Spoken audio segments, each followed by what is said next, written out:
Hey, Serena. Hi, it is so good to see you queens back. Yeah.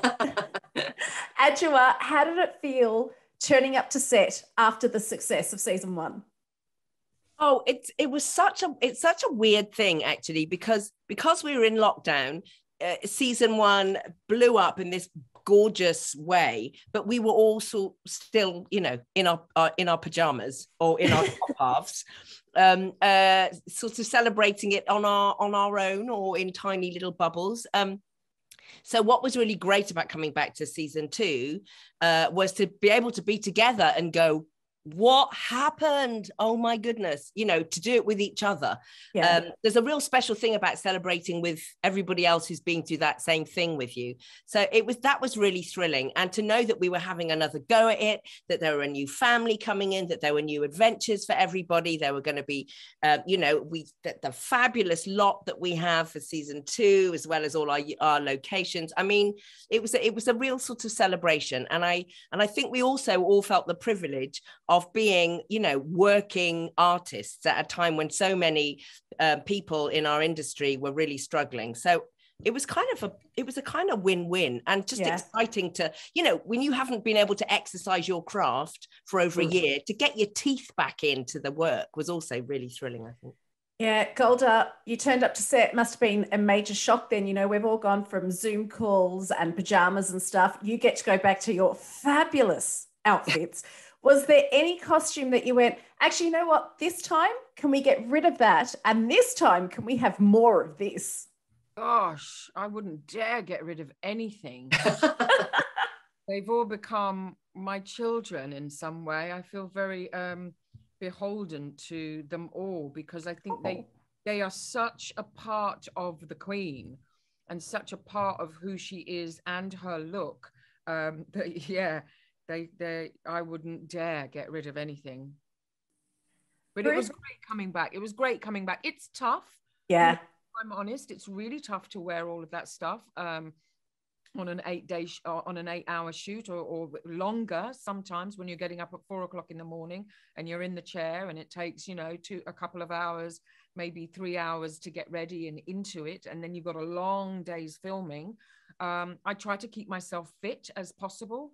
I try to keep my body as fit as possible. It's a lot of stamina and a lot of work on my body. And I train 3 times a week. I try to eat healthily and drink lots of water before filming starts because I need to be match fit. Mm. You really do. Ruth, watching this, I love it because it's just escapism, what we all need. But I can't help thinking, what are you guys up to during the shoot? So when the director calls cut and you're walking around, not as your characters, but as you, I think I'd still be giddy in those costumes. Do you find you're different when you are in those costumes, but not having to be Mrs. Bridgerton, Violet? You are different in the fact that because you've got the corset underneath and the structure of the dresses, you hold yourself differently, definitely.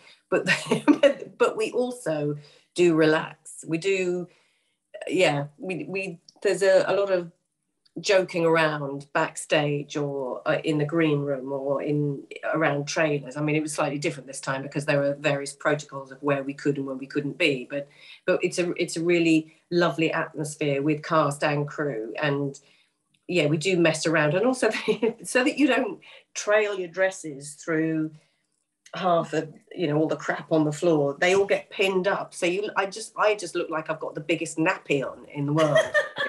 So there is, we don't really look, I don't look regal in any shape or form, but you certainly hold yourself differently. No. Yeah. And Adjoa, your favorite thing about being a part of this show?